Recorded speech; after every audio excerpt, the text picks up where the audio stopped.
Vida. You're listening to the Viera Vida show on USL Radio. Today, we're doing something a little bit different, a little bit special.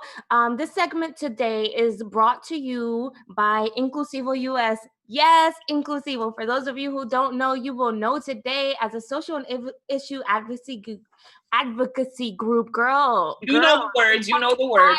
Today, we're co-sponsoring Inclusivo with Concepcion LLC. So you might have noticed that we have with us a special guest, and that is the President Miguel Concepcion of Concepcion LLC, and his amazing colleague Edgardo is going to be joining us in a second. So welcome. Thank you. We're so excited to have you here. We're equally as excited to engage in this new endeavor that we have sort of gave birth together here. Yes. And many of you already know about Concepcion LLC from last year's summer series. But for those listening or watching who are new, Miguel, can you share a little bit about your organization? Sure. So Concepcion LLC is a family established company to focus on finances. We do real estate through the financial aspect of it and the political engagement of it. So we have 3 tiers that we focus differently. And Edgardo, who is part of our political part of it, it's key to all of the work that we do. We have working campaigns. We work with people, establishing and helping them really get their budgeting and their financials in order, their house in order. And obviously with the real estate business, which is head by my other sister, who does the investment and all of the other projects that we do through Concepcion LLC. That all sounds amazing. That sounds amazing. All things that I wish they taught in school, financial literacy, home ownership, a little bit about how to navigate this political sector and how to exercise your right to vote and things like that. That's powerful. Yep.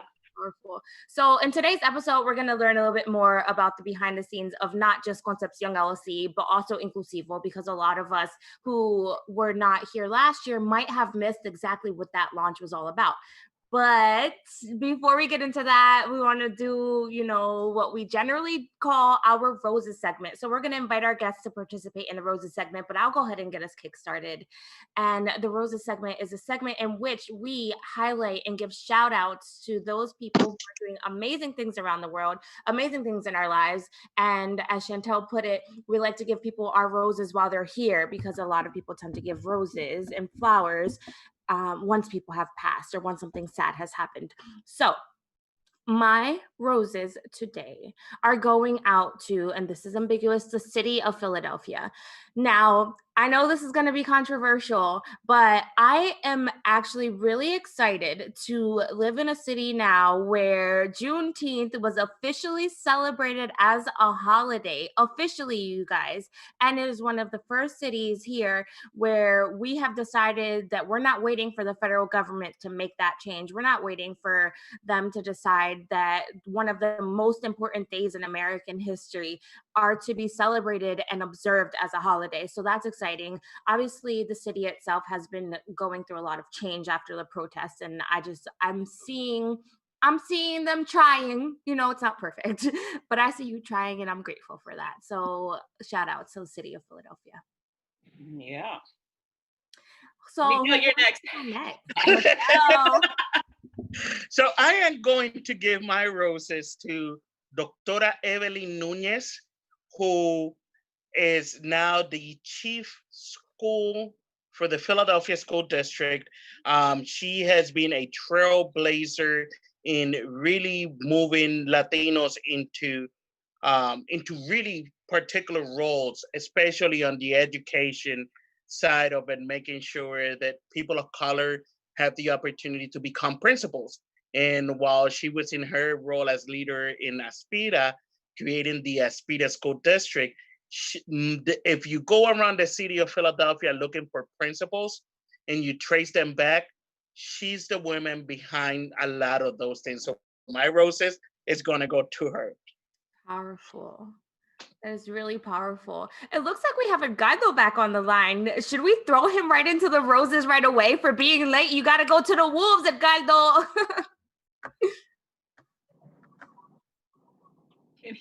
That's going to be a no, right? Okay. So he's still getting familiar with the technology aspect. Okay.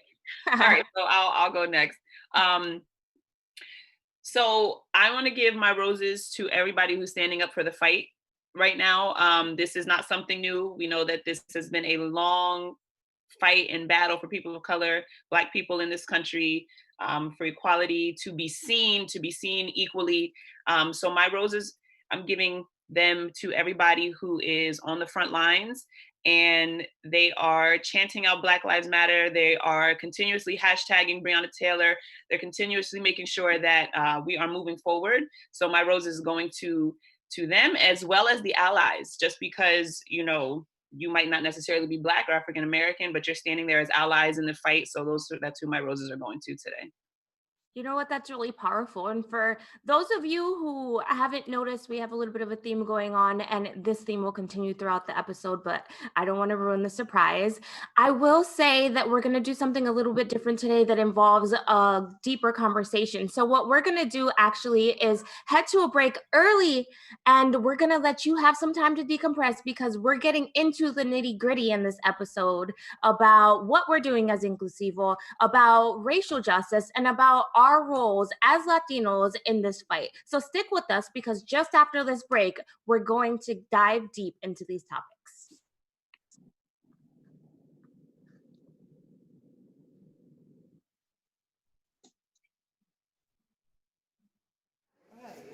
We're here at Pan American Behavioral Health at 5th and Cortland. Pan American Behavioral Health in combination with the Commons Market. They're giving out boxes of vegetable out to the community. And we have volunteers like Lara Ramirez. Lara, tell us a little bit, how's this going so far? It's been busy, Yeah. but it's been fun and rewarding. Yeah. Rewarding in the sense of everybody coming and feeling good about, doing kind things for others.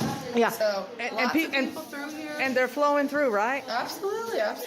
Coming through, but, it's been great. Good. And this is good stuff in the community. We need this at this time. People coming together Absolutely. and doing something good, because this is a good cause for the community. As you know, this pandemic has hit hard.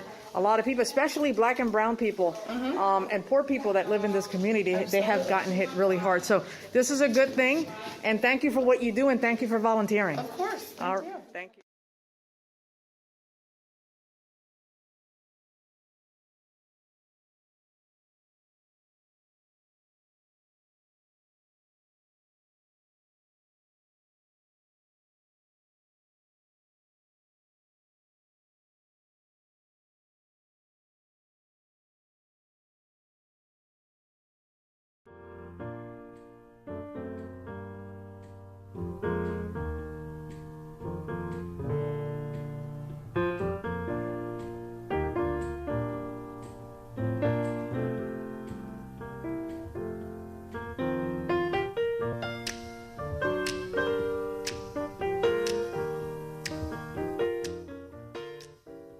Hey, besties, welcome back to the show. You are listening to the Viera Vida show on Usala Radio.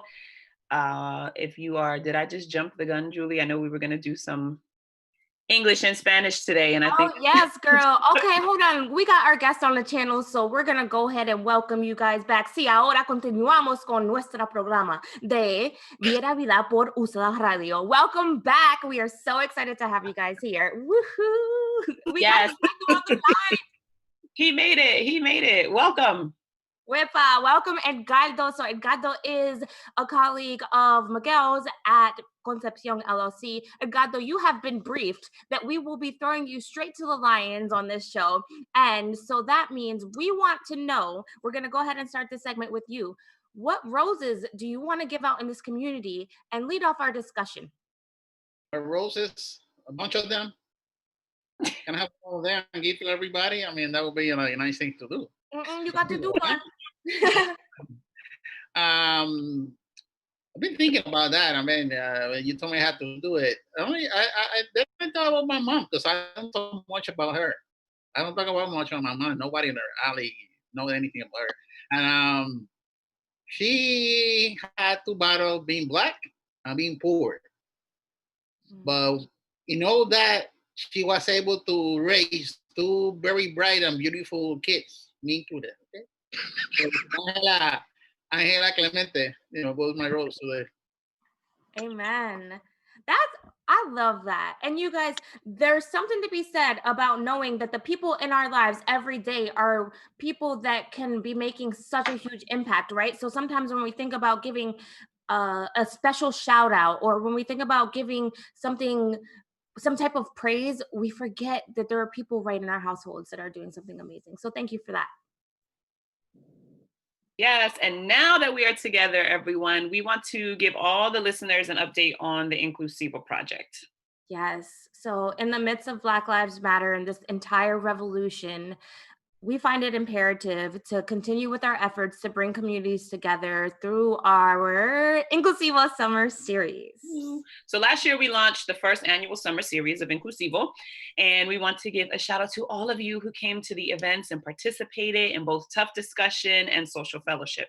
Yes, and this year we will not let the pandemic hold us back. So we are coming to you live through Usla Radio. We'll talk about how that's going to look throughout the summer. But before we really talk about the structure of how we're going to approach the summer, Miguel, can you share with the listeners the premise of Inclusivo? Because you approached us and decided we were going to get this whole thing together. So sure. So Inclusivo, as the word implied, is inclusive, bringing everybody together. And as we have, I think we were a little bit ahead of the map, figuring out that we needed some inclusivity into our community. So we joined forces, Viera Vida and Concepcion LLC, to establish a network of activists and everyone in the community to be part of a conversation from a Latino perspective, strongly rooted into the Latino community, to get our communities to where they needed to be, or to get them closer to where they should be. Yeah. And so, Edgardo, can you piggyback on that and tell us why you think this is important? Because we know, but I feel like hearing it from different perspectives and sharing that is going to help people understand why our mission is so strong. First of all, had never been done. It's the first time that something like that is being put together, so we can meet people, Latinos from different parts from the whole area of Philadelphia, and bring them together. People who usually don't know each other, usually they don't participate with each other.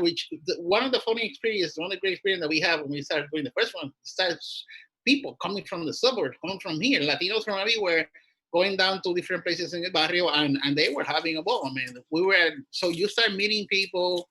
I met writers. I met politicians. They meet each other, and that started creating a huge network of new people, new Latinos who are in the area. Yeah, say it again, a network. And so that's exactly what we're trying to commit to, is creating a network. So coming together socially, I remember as a child, this is how I learned about God, was coming together and doing fun things. So what we were taught in that time is that people learn the most and people are most open when they're doing something that they enjoy. And so that's why we decided that we were going to make the Inclusivo process not just tough in discussion and in social change and in advocacy, but also fun. And so we brought people together to different businesses throughout Philadelphia last year, and we had a lot of fun. But Chantel, can you share how we get into the nitty gritty with our organization? Because it's not just about salsa, tequila, and a couple laughs, right? It's not just about that. Because when you peel away the fun layers, there's a lot going on in the community, right? Whether, do I say this? So if you are not part of a certain people, I'm just gonna say it, if you're not part of the mainstream people in this country who might be white unfortunately, sometimes there's walls and barriers that we come against and come across. So what we wanted to do with Inclusivo was, like Edgardo was saying, and Miguel was saying, and Julie was saying, bring us all together so that if we're not meeting, we don't know who's out there in certain industries, people who look like us, who talk like us, who walk like us.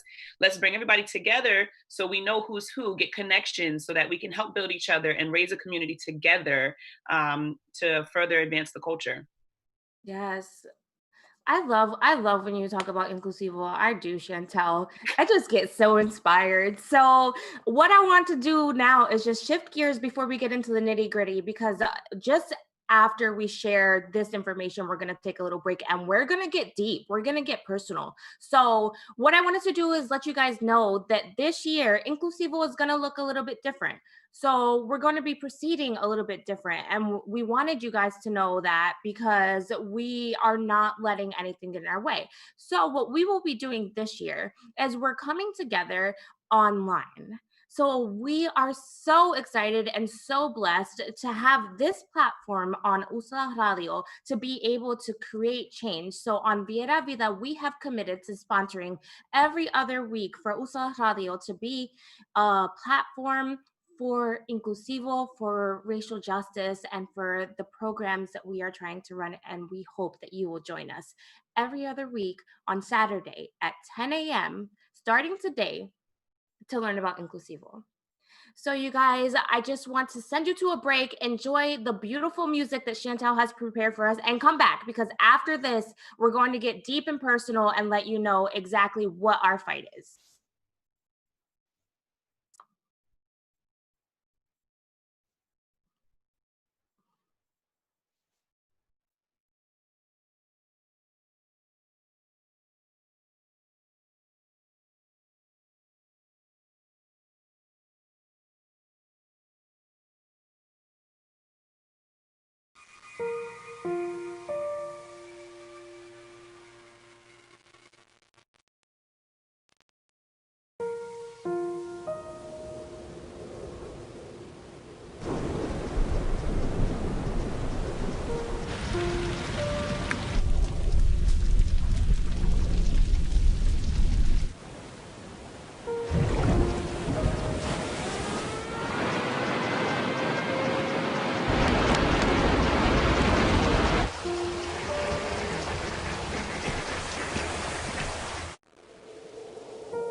Don't wait.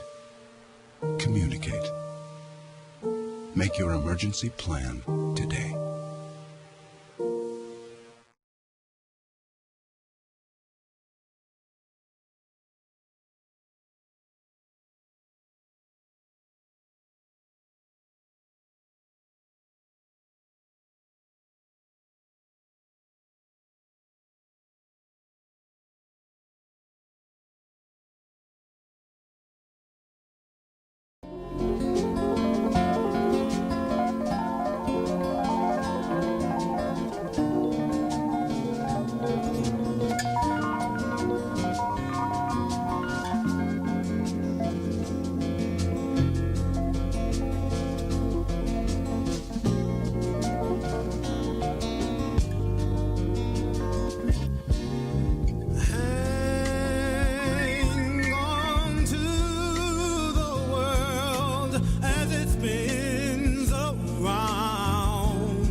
Bienvenidos. You are listening to the Viera Vida show on USA Radio. We want to thank our sponsors at Inclusivo and Concepcion LLC for sponsoring today's episode. We're so excited to be together in celebration of change. Yes, and if you are just tuning in, We have on the program today Miguel and Edgardo of Concepcion LLC. These gentlemen are also one half of the founding members of Inclusivo, a project that we all started together and we were discussing just before the break on the previous segment. So next, the Inclusivo team is going to get a little personal. Yes, on this show, we believe in being real. And if you've been listening, following, you know that. And that means sharing the good, the bad, and the ugly. That's right. And, there's a lot of hatred in our communities. And right now, there's a lot of ugly in our country. Yes. And today's conversation is going to be the first of many different topics focused on race, from colorism in our own community, Latinos and Black Lives Matter. And we will talk about how we identify and what that means to us.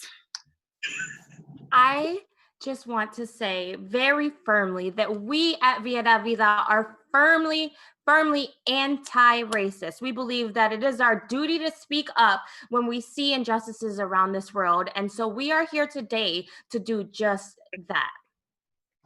Yes, and for anyone who is listening on the radio and not viewing, my son just walked in the room and threw me off a little bit. So it was beautiful. All right, so with that being said, we are calling for the entire Latino community to take action and stand firmly with our Black brothers and sisters. Right. And if you need more convincing, which hopefully you don't, but if you do, okay, we're going to take this segment to do that. We're going to take this segment to share how sentiments of inequality have plagued us within our own community as Latinos. This will hopefully show you that, these issues are not ones that are far from our homes. This fight is one that we are all in together. Yes, and not to mention how deeply ingrained in our blood is our African genealogy and how brown some of our skin is. Right. So me, myself, and identifying as Black and Puerto Rican and Afro-Latina, and I don't speak Spanish. And we have with us, go ahead, Julie. So what about that, Chantel? Let's go ahead and start with you. It sounds like you have your own perspective on injustices, right? So you described yourself as a Black and Puerto Rican mixed individual who doesn't speak Spanish. What does that mean for you within our community and even in this world? Yeah, for me, it's always meant being a part of two beautiful cultures and two beautiful heritage. Like, that's just how I've always seen it, right? In the same breath, being so proud to be who I am and to identify that way. My skin is very fair, it's light, and my hair doesn't have a kink to it, right? So I've always been questioned, even as a young child, like, what are you? The question that people ask, what are you? What are you mixed with? And as a child, I was very proud to say who I was and what I was mixed with, right? Oh, thank you for asking, right? That's how I felt. So sorry. Thank you. And so, that is a question that we get a lot. And I wonder, just having you on the phone, Edgardo and Miguel, have you heard that question over and over? I know I have. I have plenty of times. And what is interesting about that is that as a Puerto Rican born and raised in Puerto Rico, my first encounter with knowing what my skin complexion was when I came to the United States. Because How old were you? I was around, we're not going to reveal too much. So, no, I was around 12 when I came to the United States. And the experience was very interesting because in Puerto Rico, I lived a very sheltered life and protected by what many Puerto Ricans, and this is an arguable conversation in the sense to say that there's no racism in Puerto Rico. I like to call it more classism. Racism manifests through the classism in Puerto Rico. And so I didn't know I was Black or brown as I define myself, trigueñito, until I arrived here in the United States. And one very vivid experience was that I was ostracized because first they thought I was Black. And then when I make the correction, then they realized that they could attach more names into it. So not only being Black, but being Latino and speaking with such a strong accent, which surprised me a few days ago when someone says, oh my goodness, you don't have no Latino accent. Like, okay, but that was my first interaction Wow. with feeling and understanding what Black in this nation was. Wow, that's really powerful because, and there's something that I feel as fair skinned, a lot of times called gringuita individual, and that's that feeling of being ostracized and not fitting in anywhere, right? So, being a light skinned Puerto Rican, I can sometimes mesh into different situations, right? So people find me to be racially ambiguous. With that being said, being racially ambiguous allows you the seat at the table in the middle in between everyone else. So you don't really fit in anywhere, right? So you're not white enough. You're not Puerto Rican enough because within our community, we do ostracize each other. And this is something that we want to talk about because how are we gonna not fight for equality, for acceptance, no matter what you look like, what you speak like, what you believe, if we are still doing it within our own community? So I feel that. I really do. And Gado, what is your experience with, discrimination within our own community or even outside of our community? My experience is really weird. I mean, you think about it. Okay, in Puerto Rico, right? I come okay, my grandfather just got off the boat from Spain in Puerto Rico. So I'm like, he was straight from Spain, white, blue eyes. My I have a lot of cousins who are blonde and blue eyes and stuff like that. My father takes on his father's side. My mom was black. And the point is, like, you come from in Puerto Rico. I don't care what people say. There's a lot of racism, a lot of it, and there's also in the families. Like my father's family, the side of my father, they were super racist. Even though you used to see my abuela, she was like black, long hair, but she married a white Spaniard, so that's why that made her whiter than black. I mean, some kind of, she was better. Ella mejoró la raza when she married like a man.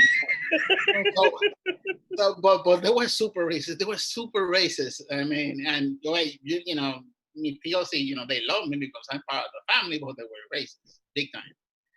Here in the States, it's weird. I'm more confused, not by the color, but where it come from. People think I'm Dominican, or you're from Dominican Republic, or you're from Colombia, or you're from. They asking me, that's been my issue here in the States. Everybody's figure out, hey, black, I'm Latino, but where from? Mm-hmm. That's been my experience, and in terms of racism here, what I had noticed is more paternalism, which is another way of racism. It's another way of racism. They're trying to treat you like you were like you had no capacities or no nothing. So we need to patronize you. Right. So for those of you who are listening in, I think it's really important to speak to that, like the idea of being patronizing and condescending to those outside of your pool. And a word that came up too is paternalism. So that's a policy and practice of a part of people's positions and authority and restricting the freedom and responsibilities of those subordinate or subordinate to them. And that also comes up within our communities because not only are we as Latinos very much taught, respect your elders, respect those in power, but if our elders are teaching us these ideas of stereotypes, of discrimination, of othering and labeling, that's something that plagues our community. Chantel, I know that you are in a unique situation here because all of us here, for those of you who are not listening, all of us here are Puerto Rican.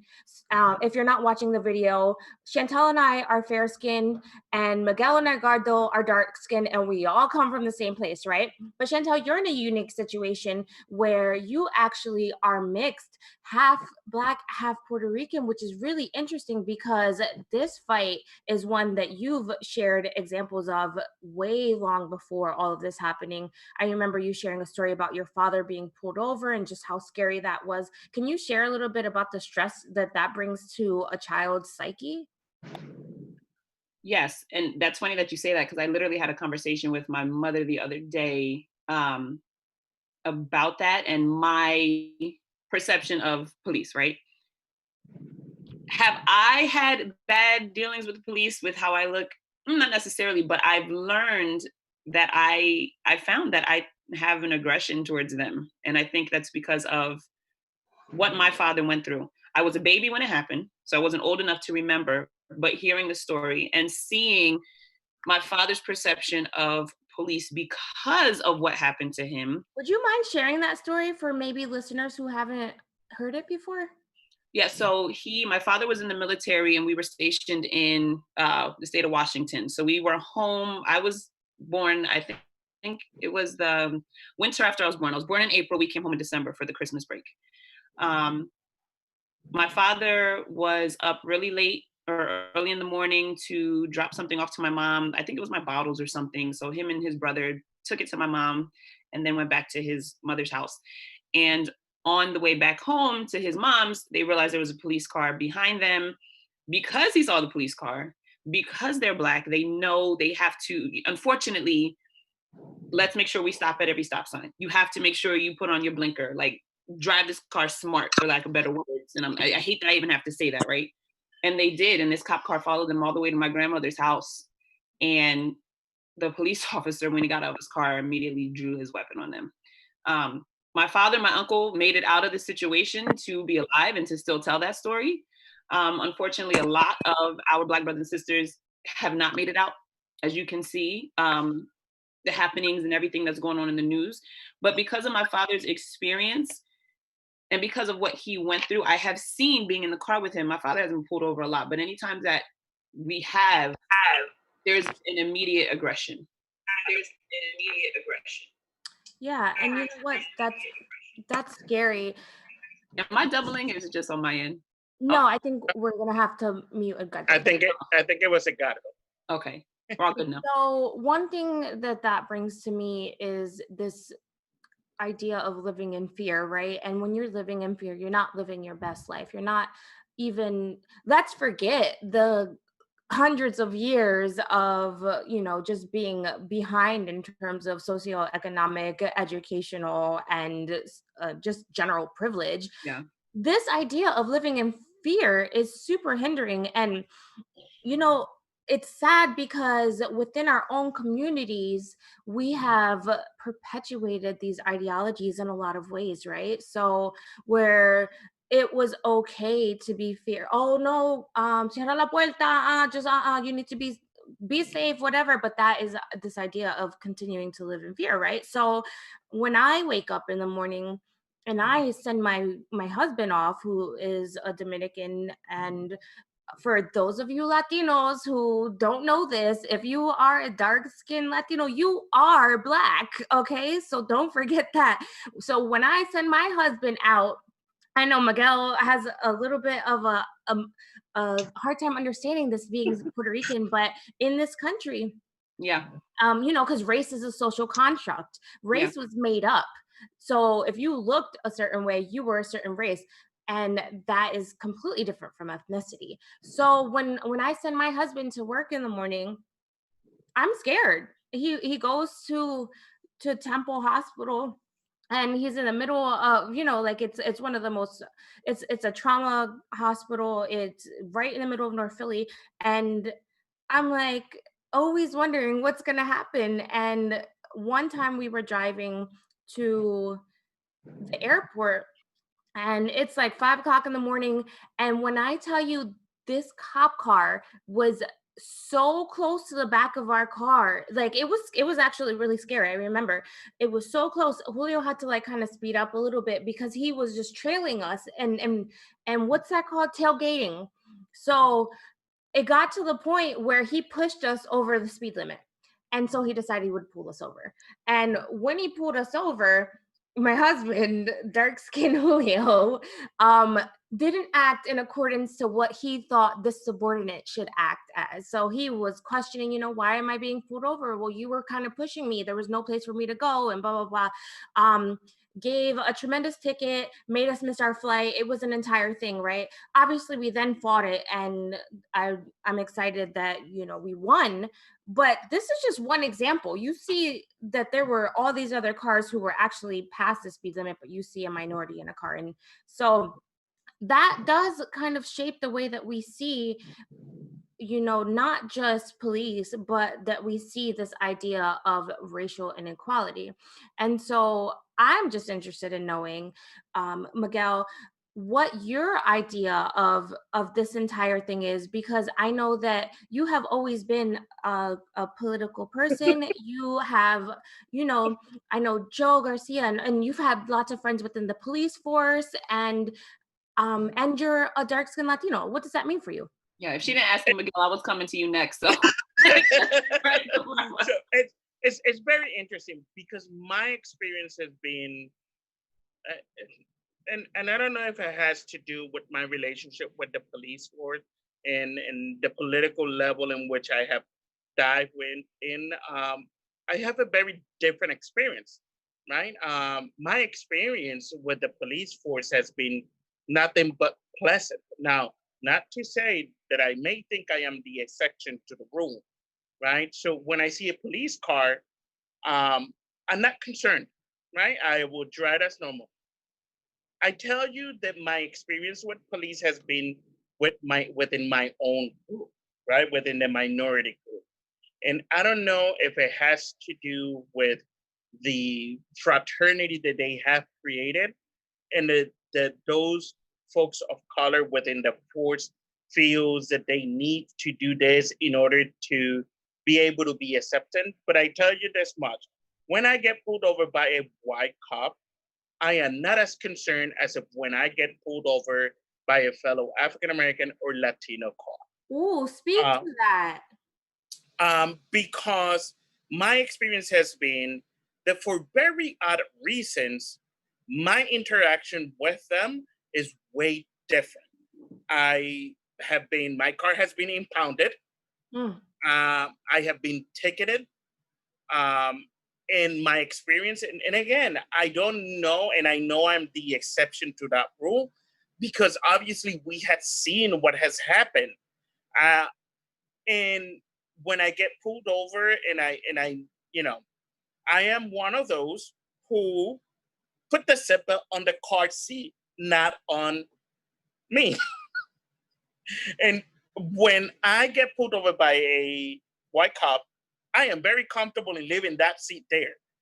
But when I get pulled over by a fellow individual of color, I make sure that I put it over where it seems as I am wearing my seatbelt. That doesn't mean go and stop me now, people.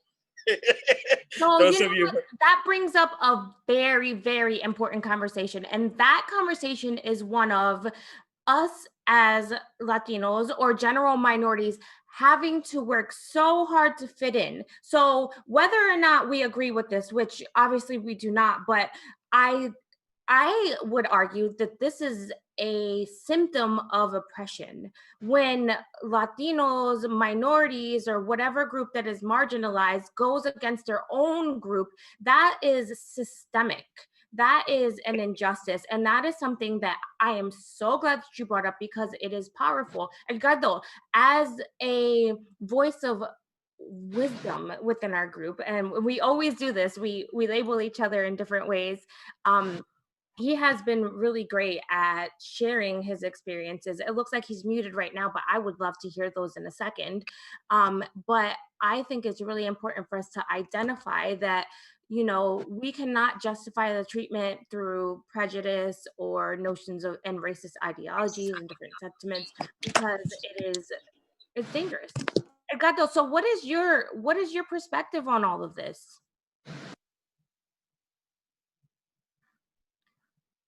I think he's having a little bit of difficulty. Technical difficulty. You guys, we're live. No problem. This happens. I think it's so important, though, to have these different perspectives. Oh, for those of you who are not listening too, or who are listening but are not watching the video, one thing that Miguel, you actually brought up, and why we feel this group in Inclusivo can be so powerful is because within ourselves, although we are all Puerto Ricans, we have so much diversity. Can you touch on that? Because we did mention our different ethnic backgrounds and ethnic makeup, but there's so much more to that. And Miguel, you do a good job at breaking that down.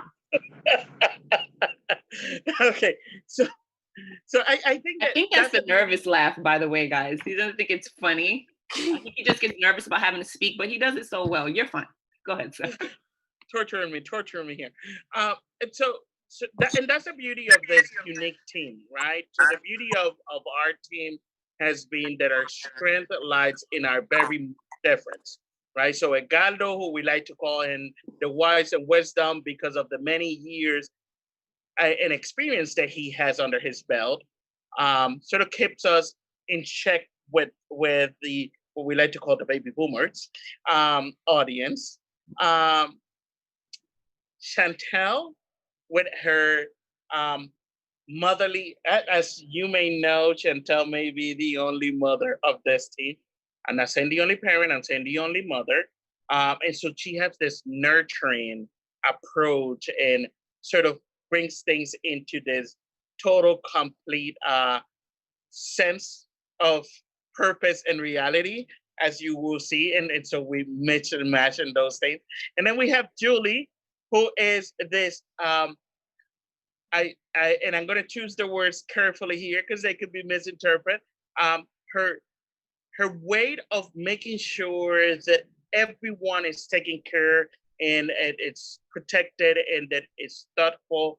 Her simplicity and yet her complexity of thoughts, her youthness, which some people might take that as a mistake, are one of her biggest attributes to it, because she makes things so relevant and so simple and so sweet. Don't be judged. Don't be fooled by her sweetness, because she will smack you and put you on your butt very quickly with her abilities to write in a unique approach, bringing consensus together. I'm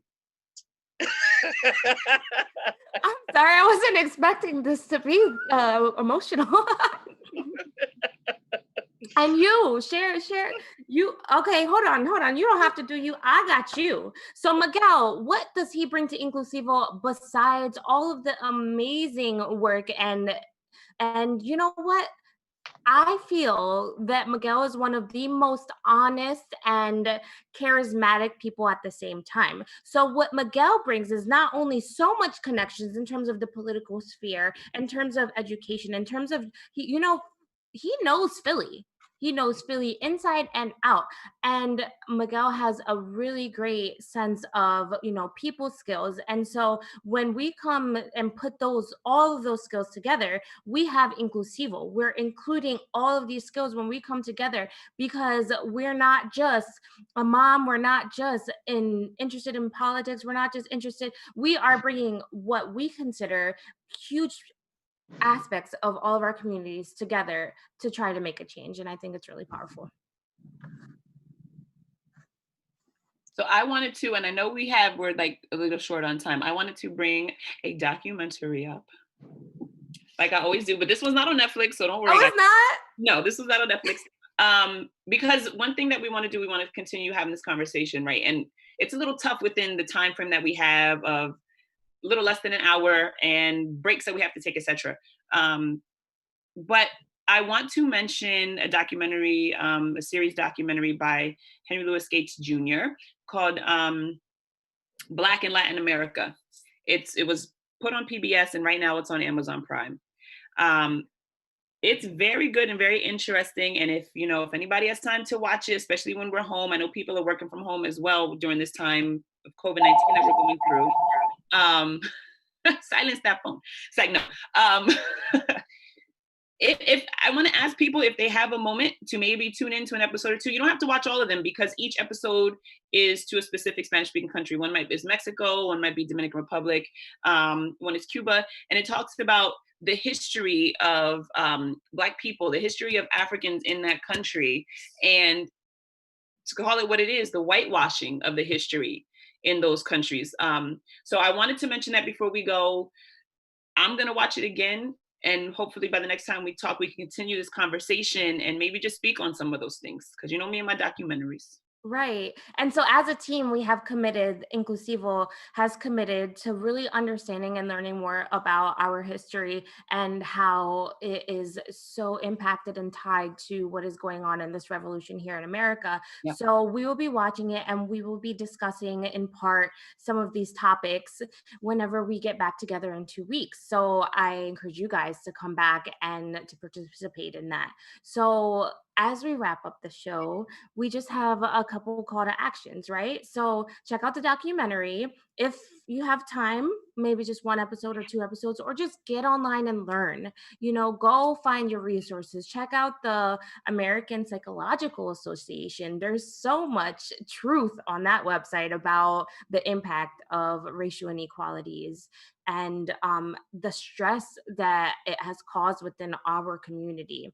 And also make sure that you set your calendars because we will be here every other week. So what is today's date? Today is the June 20th. The 20th of June, right? Meaning we will come back the first weekend of July and talk to you all more about what we can do to be a voice. Not to mention, Chantel and I will be here every Saturday continuing this topic, but as a team in Inclusivo, we will be back in 2 weeks. Yeah. And if I can just say one more thing, the other important reason why we're doing this, because some people might say, well, I might be dark skinned, but I'm not Black. I'm a Latino, et cetera, et cetera. I'm Latina, et cetera, et cetera. While culturally it might be different, because I've shared this with the group, culturally, you might have different understanding. Cultures might be different, but the skin color is still the same. Skin color is still the same, right? So we need to find a common ground and come together and stand together to push forward in our fight for equality. Amen. Let's hold each other accountable. Make sure that you share even this video on YouTube or the podcast to those within your circle, because this can be a resource throughout the summer. We're so excited to do this series. For those of you who are longtime listeners, I just want to give a little bit of a announcement, and that is that we will be finishing at 5 minutes to the hour. So make sure that you're tuning in right on time at 10 a.m. to 10:55. So there's a little bit of a change, and then the replay will be on Wednesdays. Again, we are coming back every week now with new episodes, so please continue to tune in. I just want to thank Miguel and thank Edgardo for being here today and being so vulnerable. Well, thank you, Julie. And if I may, I'm going to plug in, take a look at America Ferreira's TikTok. It is powerful. Okay. Thank And you. Edgardo, any last words? Thank you for the invitation. It was great. I'm looking forward to do more of this. This is great. A few things. For the last 25 years, in Taller Puerto Riqueño, we have had this symposium called the Arturo Schomburg Symposium. Many people don't know that Arturo Schomburg was Puerto Rican. He's an icon of the Afro-American community, but he was born and raised in Puerto Rico. The point is that we have for 25 years discussed all the influence of Africa in Latin America, and you'll be surprised that I see there's no one single area that there's no influence from Africa and Latin America. I mean, everything, cooking, music, literature, politics, everything being influenced by Africa one way or another. So I would do the 25th one is in February. I'll let you know, give you more information as the time gets closer. Awesome. So thank you guys so much for sharing that. Check out Taller Puerto Riqueño. Check out the TED Talk from America Ferrera. Check out the PBS documentary on Amazon Prime, and tune in 2 weeks for more Inclusivo, or in 1 week for Viera Vida. We love you guys, and we'll see you soon.